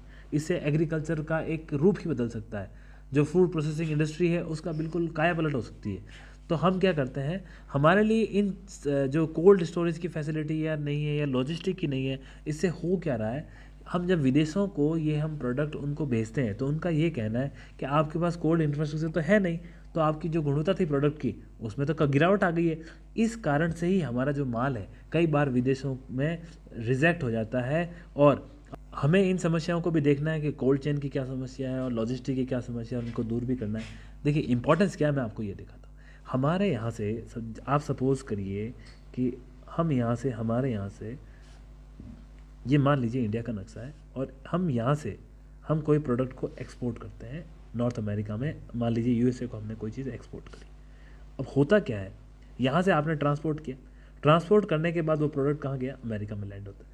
जब लैंड होता है तो वहाँ पे इसका क्वालिटी चेक होता है। जब क्वालिटी चेक होता है तो अमेरिका की एजेंसियाँ जो है वो बोलती है कि देखिए आपके वहाँ पे तो कोल्ड स्टोरेज की फैसिलिटी है नहीं। जब आपके कोल्ड स्टोरेज की फैसिलिटी है नहीं, तो आपकी जो मटेरियल हमारे पास आया है इसकी गुणवत्ता में फ़र्क आ गया है, और इस कारण से हम आपका माल नहीं लेते हैं और इसको कर रहे हैं हम रिजेक्ट, और इसको आप ले जाइए वापस। तो यहाँ से ट्रांसपोर्टेशन की कॉस्ट लगी, वहाँ जाके वो चीज़ फेल हो गई, आपके पैसे लगे। इन चीज़ों से होता क्या है, जो एक्सपोर्ट है हमारा विदेशों को, उसमें क्या आ रही है, गिरावट आ रही है। इन चीज़ों को समझने की ज़रूरत है, और हमारा ये क्वालिटी कैसे इंप्रूव हो सकता है, ये क्वालिटी इंप्रूव हो जाएगी जब हम कोल्ड चेन का हमारा इंफ्रास्ट्रक्चर है उसको डेवलप करेंगे। फूड प्रोसेसिंग सेक्टर बहुत इंपॉर्टेंट सेक्टर है, और इसके ऊपर सवाल पहले ही पूछे गए हैं और अभी भी बड़ी संभावना है। तो इस प्रकार से आप टैकल कर सकते हैं और आप मेंस में आंसर लिख सकते हैं कि हमें क्या ज़रूरत है। एवं इसके अलावा जो हमारी प्रधानमंत्री किसान संपदा योजना है, वो भी इसी प्रकार के ही टारगेट को अचीव करने के लिए बनाई गई है। जो हमारा लास्ट एक मेन इश्यू है वो है फूड सिक्योरिटी को लेकर के, कि किस तरह से ये एक सोशल और लीगल कमिटमेंट है सरकार की लोगों के लिए। तो आप देखिए, फूड सिक्योरिटी ज़रूरी है, क्योंकि फूड सिक्योरिटी अगर आप नहीं देंगे तो भुखमरी की समस्याओं से कैसे हल निकलेगा, सोशल जिम्मेदारी कैसे, क्योंकि यार एक लोकतांत्रिक देश के अंदर ये हमारी मौलिक जिम्मेदारी है कि हमें लोगों को खाने की और फूड सिक्योरिटी देनी चाहिए। ये सबसे लीस्ट जिम्मेदारी है जो सरकार को निभानी चाहिए। और लीगल क्यों है, क्योंकि सरकार ने नेशनल फूड सिक्योरिटी एक्ट 2013 के अंदर कहा है कि ये हमारी जिम्मेदारी है, और लगभग 80 करोड़ लोगों को हम खाना और भोजन उनके परिवारों को देंगे। सरकार का ये कमिटमेंट है, और सरकार इसके अंदर काफ़ी अच्छा प्रयास भी कर रही है, जिसके अंदर फूड कॉर्पोरेशन ऑफ इंडिया का एक बहुत ही इंपॉर्टेंट रोल है। अब इस सेक्टर को हम एक मिनिमाइज रूप से देखें, एग्रीकल्चर और फूड मैनेजमेंट के सेक्टर को, तो आप देखिए मैंने एमएसपी का इश्यू आपको बता दिया कि एमएसपी जो सरकार ने 1.5 टाइम्स देने का प्रयास किया है। दूसरा, जो हमारा संस्थाओं के माध्यम से जो इनको पैसा मिलता है किसानों को, उसके अंदर ग्रोथ देखी गई है। उसके बाद जो हमारा सालाना जो उसका उत्पादन है वो लगभग 315 मिलियन टन है। एवं प्रधानमंत्री किसान, पीएम किसान और प्रधानमंत्री फसल बीमा योजना, इनकी एक बहुत इम्पॉर्टेंट भूमिका है। फसल बीमा योजना इनकी एक इम्पॉर्टेंट भूमिका है, ये किसानों को इंश्योरेंस देने में और एक फाइनेंशियल बेनिफिट देने में हेल्प करती है। फिर जो ई नाम का कंसेप्ट था हमारा मंडी को लेकर के, वो एक किसानों को हेल्प कर रहा है। चैप्टर 9 के अंदर इंडस्ट्री को दिखाया गया और सरकार का ये कहना है ये एक तरह से स्टडी रिकवरी कर रही है, क्योंकि इनका ये मानना है कि इंडस्ट्री वाले सेक्टर के अंदर हमने एक डिक्लाइन देखा और उस डिक्लाइन के बाद हम रिकवरी कर रहे हैं। अभी तक हालांकि हम प्री पैंडेमिक के लेवल से ऊपर नहीं आए, परंतु हम रिकवरी करने की कोशिश कर रहे हैं। सबसे पहली बात, जो हमारा ये पार्टिसिपेशन है टोटल हमारे जीवीए के अंदर, ये लगभग 3.7% के आसपास है और इतना ही हमने इस साल के पहले तिमाही में हासिल किया और आगे भी इसी के आसपास आंकड़े रहने की संपूर्ण संभावना है। इस सेक्टर के अंदर सबसे इम्पॉर्टेंट चीज़ एक तो एमएसएमई का क्या रोल है और उसकी क्या महत्वपूर्ण भूमिका है। इसके अलावा जो हमारे इसमें कुछ सब सेक्टर्स हैं, इलेक्ट्रॉनिक्स है, मोबाइल मैन्युफैक्चरिंग है, इसके अंदर भी हमारे एफडीआई के इनफ्लो और उससे जो उत्पादन है वो सारी चीज़ें हमारे लिए इम्पॉर्टेंट है। यदि हम चैप्टर 9 की बात करें तो आपको ये देखिए, जो हमारा इंडस्ट्री है लगभग हमारे जीवीए का उसके अंदर 30% योगदान है। दूसरा, अभी इसकी ग्रोथ देखी गई तो वो लगभग 3.7% थी जीवीए की, जो हमारी पहली तिमाही के अंदर आंकड़े आए थे वो। ये लगभग 12 करोड़ लोगों को एम्प्लॉयमेंट देती है और इसके अलावा इसके अंदर अभी जो वर्तमान में इसकी भूमिका इसलिए बढ़ रही है कि जो विश्व के अंदर सप्लाई चेन में डिस्टर्बेंसेस आया है, डिमांड में कमी आई है, उससे इसमें थोड़ा सा इश्यू आया। लेकिन फिर भी ये एक ऐसी चीज़ है जो किसी भी देश को मोमेंटम प्रोवाइड करती है ग्रोथ के लिए और वर्ल्ड पावर बनने के लिए। इसके अंदर कौन सी सेक्टर्स हैं जो हमारे ग्रो कर रहे हैं, तो इसमें एक इलेक्ट्रॉनिक सेक्टर है, फार्मा इंडस्ट्री है, फिर इसके अंदर आपका मोबाइल मैन्युफैक्चरिंग है। ये सारे के सारे सेक्टर अच्छी ग्रोथ कर रहे हैं जिसके ऊपर सरकार का फोकस है। आपको ये समझना होगा कि इसके अंदर 8 कोर इंडस्ट्रीज़ है। इस 8 कोर इंडस्ट्रीज़ को एग्जाम से पूछा गया है कौन सी है, तो ये coal, crude oil, natural gas, refinery product, fertilizer, steel, cement और इलेक्ट्रिसिटी। ये 8 मेगा इंडस्ट्रीज़ है जो इसका पार्ट है हमारे इंडेक्स ऑफ इंडस्ट्रियल प्रोडक्शन का, आईआईपी। इन सारे आंकड़ों लेकर के ही हमारा जो इंडेक्स बनता है इंडस्ट्रियल प्रोडक्ट्स का, और जिसके आधार पर हम ये निष्कर्ष निकालते हैं कि हमारे इंडस्ट्री की ग्रोथ क्या है। अब इसमें आप सभी के अंदर ये साल 2021, 22 और 23 के आंकड़े आप एक स्टडी ग्रोथ सब के अंदर देख सकते हैं। एक नेचुरल गैस और आपको क्रूड ऑयल ऐसा सेक्टर मिलेगा जहां हमें एक डिक्लाइन देखने को मिला है, बाकी सभी जगह आपको ग्रोथ देखने को मिलेगी।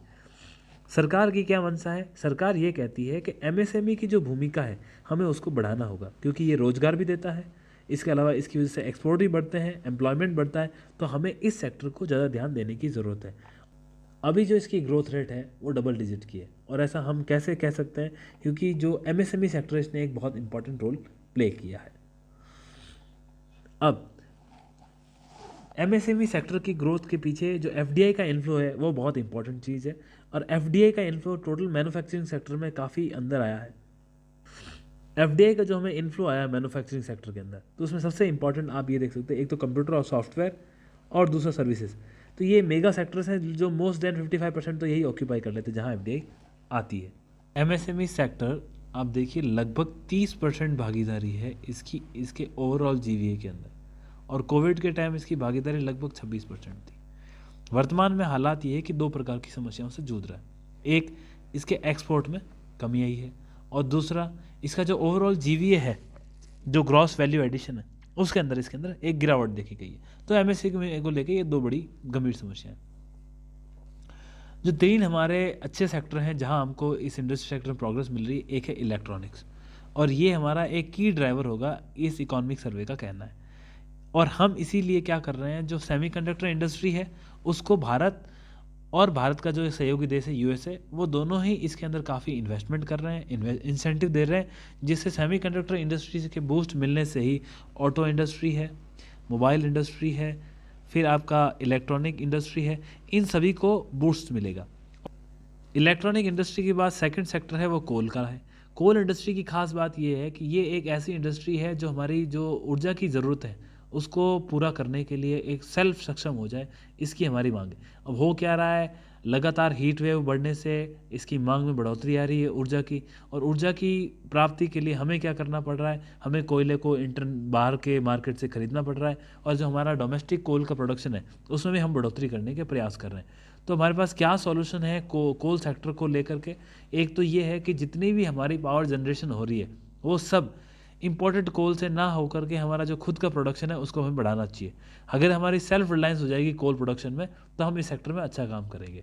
दूसरा, आप प्राइवेट पार्टिसिपेशन को बूस्ट करें, जिससे भी आपका कोल सेक्टर अच्छा काम करेगा।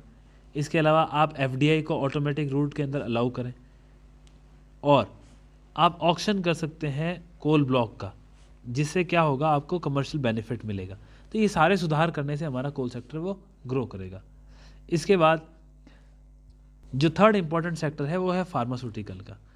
जो फार्मास्यूटिकल सेक्टर है, आप ये देखिए, इसके अंदर आपको हाई ग्रोथ मिलेगी और इसके अंदर आपको हायर एफडीआई का इनफ्लो मिलेगा। ये इस दोनों इंपॉर्टेंट चीज़ें इस सेक्टर की। और हमारे लिए क्यों इंपॉर्टेंट है, आप देखिए, फार्मास्यूटिकल सेक्टर ऐसा था जो हमारे इस कोविड की समस्या के दौरान काफ़ी अच्छी प्रगति करी। और इसके आप ये भी देख सकते हो, इसके अंदर एक तो एक्सपोर्ट का पोटेंशियल दिखा और इसके अंदर एफडीआई का पोटेंशियल भी 4 टाइम्स दिखा। ये सारी की सारी घटनाएं सरकार को इसके अंदर पीएलआई स्कीम को लेके आने के लिए इंसेंटिवाइज किया और सरकार ये स्कीम लेके आई। अब सरकार का यही प्लान है, इस फार्मास्यूटिकल सेक्टर के अंदर भी हमें जो एपीआई है, एक्टिव फार्मास्यूटिकल इंग्रेडिएंट्स है या मेडिकल डिवाइसेस है, इन सबको इसके मैन्युफैक्चरिंग पे हमें जोर देना चाहिए। ऑटोमोबाइल सेक्टर हमारा फोर्थ इंपॉर्टेंट सेक्टर है इंडस्ट्री को लेके, जिस पे हमें डिस्कस करने की आवश्यकता है। तो सरकार ने पहले लोगों में कंजम्पशन बढ़ाने के लिए बोला, हम ऑटोमोबाइल मार्केट को कैसे लोगों तक पहुंचाएं। उसके लिए सरकार ने सबसे पहले क्या किया, 2 स्कीम लेके आए। एक थी फेम फेज़ 1 और एक फेम फेज़ 2। फेम फेज़ 1 और फेज़ 2 ये साल 2014 से लेकर 19 और फेज़ 2 को हमने साल 2019 से लेकर 24 तक लॉन्च किया। इसका मेन टारगेट यही था कि हम कस्टमर्स को कुछ बेनिफिट देंगे, जिससे कस्टमर इलेक्ट्रिक व्हीकल्स को या ऑटोमोबाइल्स को परचेज करेंगे। और इससे होगा क्या, कंज्यूमर के अंदर एक खरीदने की तरफ लालच आएगा, जिससे हमारे ऑटोमोबाइल सेक्टर को एक प्रगति मिलेगी। ऑटोमोबाइल सेक्टर की इंपॉर्टेंस क्या है, आप इससे समझ लीजिए कि दुनिया के अंदर सबसे 3rd लार्जेस्ट मार्केट है हमारा ऑटोमोबाइल सेक्टर में। और इसी सेक्टर में 2 व्हीलर और 3 व्हीलर, इन दोनों सेक्टर्स की एक अच्छी खासी इसके अंदर ग्रोथ पोटेंशियल है। ये हमारी ओवरऑल जीडीपी के अंदर लगभग 7.1% की भागीदारी रखता है और मैन्युफैक्चरिंग के अंदर भी एक अच्छा रोल है। और ये लगभग आप ये मान के चलिए 3.7 से लेके 3.8 करोड़ लोगों को एम्प्लॉयमेंट भी देता है। तो इस सेक्टर की खुद की बड़ी इंपॉर्टेंस है। कंज्यूमर्स को बेनिफिट फेम 1 और फेम 2 के देने के बाद सरकार ने कोशिश करी, अब हमें प्रोडक्शन को बढ़ाने के लिए हमें जो प्रोड्यूसर्स हैं उनको कुछ इंसेंटिव देने पड़ेंगे। तो ये स्कीम्स नहीं है, साल 2023 से लागू की गई है, आने वाले 4 सालों के लिए। इसके अंदर एक तो जो सेल है, जो हमारी केमिस्ट्री है सेल्स की, जिसके अंदर इलेक्ट्रिक बैटरीज है और जो हमारा इलेक्ट्रिक व्हीकल को लेके किस तरह से हम फास्ट अडॉप्शन कर सकें उसको, और जो हमारा ऑटो कंपोनेंट्स है, जो ऑटो एंसिलरी प्रोडक्ट्स हैं, उसको बढ़ाने के लिए ये 2 स्कीम्स अभी लॉन्च की गई है। जो हमारा ग्लोबल वैल्यू चेन सिस्टम है, इसके अंदर हमने सरकार ने लगभग आपके 24 सब सेक्टर चुने हैं जो मेक इन इंडिया स्कीम को बूस्ट देंगे, आत्मनिर्भर भारत को बूस्ट देंगे। और इससे क्या होगा, जो हमारी दुनिया के अंदर ग्लोबल वैल्यू चेन सिस्टम है, इसके अंदर हमारी एक इंपॉर्टेंस बढ़ेगी। इन सेक्टर्स को, जैसे फर्नीचर, एयर कंडीशनर, लेदर है या फिर आपका एल्यूमिनियम है, ऑटो कंपोनेंट्स है, ये सारे के सारे सेक्टर इसका एक इंपॉर्टेंट पार्ट है। और छठी इंडस्ट्री है आपकी ship building industry. Ship building के अंदर सरकार का ये कहना है कि इससे होता क्या है, एक तो आपको खुद को अपनी मैन्युफैक्चरिंग मिलेगी, आप मेक इन इंडिया को बढ़ोतरा दे रहे हो, आप आत्मनिर्भर भारत को बढ़ा रहे हो। और इसके साथ ही शिप बिल्डिंग से होता क्या है, इसके साथ कुछ इंडस्ट्री जुड़ी होती है, जैसे स्टील है या इंजीनियरिंग इक्विपमेंट है या पोर्ट इंफ्रास्ट्रक्चर है और ट्रेडिंग और शिपिंग है। ये सारी की सारी इंडस्ट्रीज शिप बिल्डिंग के चक्कर में इसके अंदर भी एक ग्रोथ आती है। और जिससे होगा क्या, आपका एक अच्छा इकोसिस्टम बनता है और आप एम्प्लॉयमेंट जनरेशन भी बन जाते हो। दूसरा, सरकार का ये भी कहना था कि शिप बिल्डिंग से क्या होता है कि आप यदि किसी एक शिप बिल्डिंग इंडस्ट्री में इन्वेस्टमेंट करते हो तो उसका 3 से 4 टाइम्स आपका एक इकोनॉमिक साइकिल बनता है, जिससे इन्वेस्टमेंट में ग्रोथ होती है। ईज ऑफ डूइंग बिजनेस के अंदर हमने कुछ स्ट्रक्चरल रिफॉर्म्स किए। उससे इंपॉर्टेंट एक इंडिया और इंडस्ट्री जो 4.0 अभी एक चल रहा है, सरकार का कहना है कि हम अब एक कोशिश कर रहे हैं कि इसके अंदर आर्टिफिशियल इंटेलिजेंस को, मशीन लर्निंग को, आईओटी को, क्लाउड कंप्यूटिंग को, इन सभी को इंटीग्रेट करें मैन्युफैक्चरिंग के, जिससे क्या होगा, हमको हमारी वैल्यू चेन के अंदर एक एफिशिएंसी प्राप्त होगी। जो हमारी जीडीपी का सबसे इंपॉर्टेंट एक पिलर है वो है सर्विस सेक्टर। सरकार ने यहाँ पर टैगलाइन डाली है सोर्स ऑफ स्ट्रेंथ।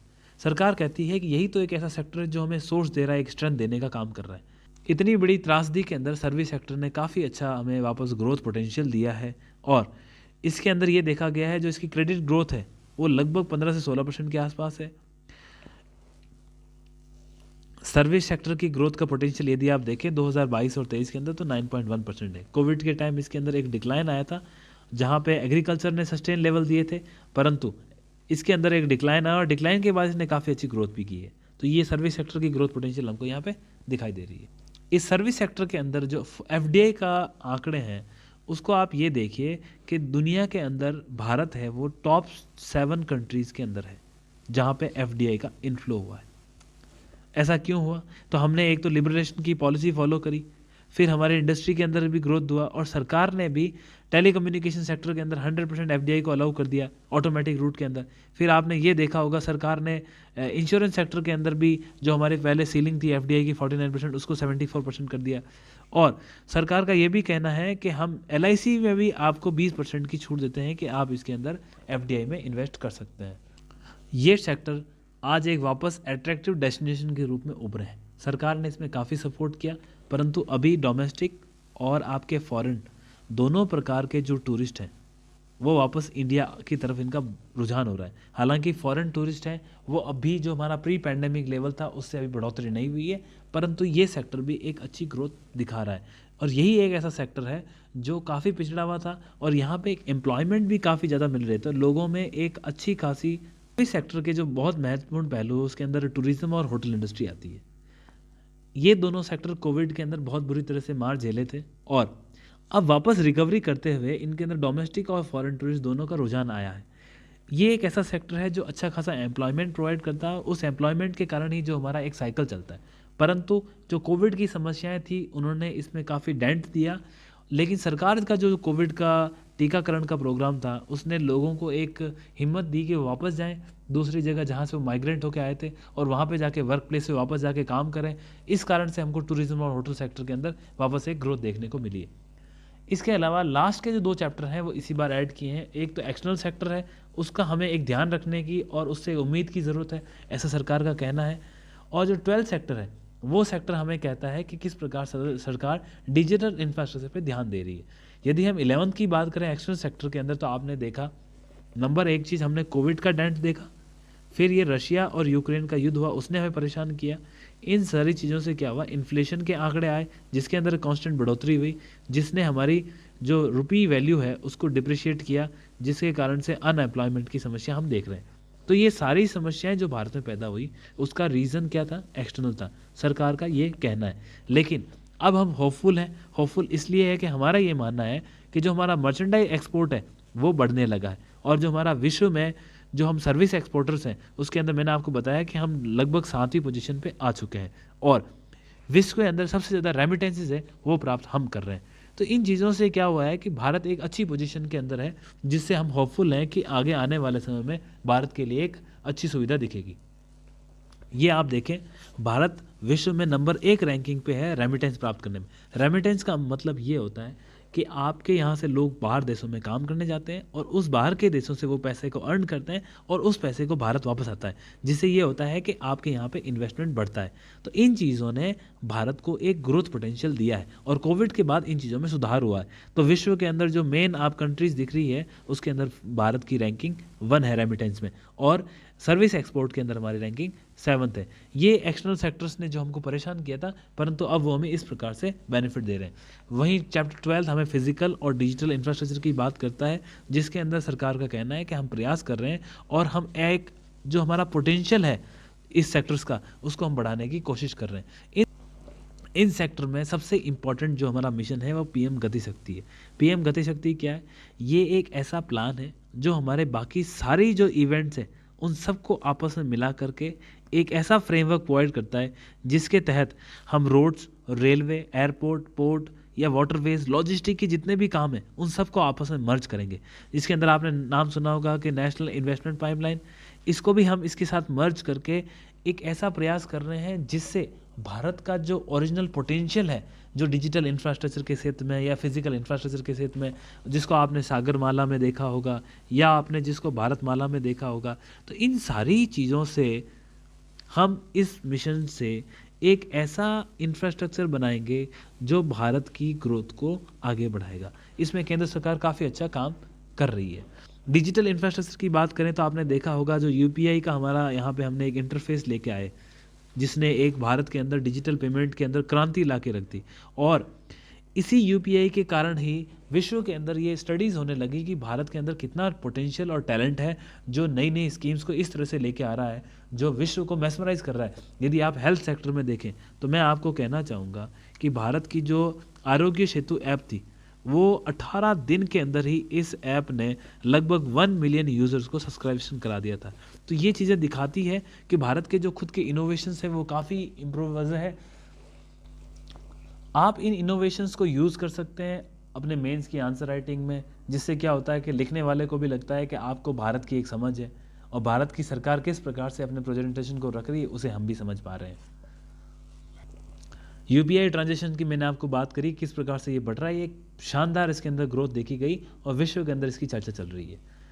लास्ट में हम ये देखेंगे कि हमारे जो मेन टारगेट्स हैं, जो हमारे फिजिकल इंफ्रास्ट्रक्चर को बनाने में, उसमें किसका योगदान है। नंबर 1 पीएम गति शक्ति, नंबर 2 नेशनल मोनेटाइजेशन पाइपलाइन। आप इसको इस तरह समझिए कि जो सरकार की संपत्तियां हैं, सरकार का कहना है कि हम उसको बेचेंगे और बेच के हम एक पैसे को बनाएंगे और उस पैसे को हम इन्वेस्टमेंट में लेके आएंगे, जिससे क्या होगा, एक नया पोटेंशियल आएगा और हम ग्रोथ को हासिल करेंगे। डिजिटल इंफ्रास्ट्रक्चर की बात करें तो आपको बात करी मैंने यूपीआई की।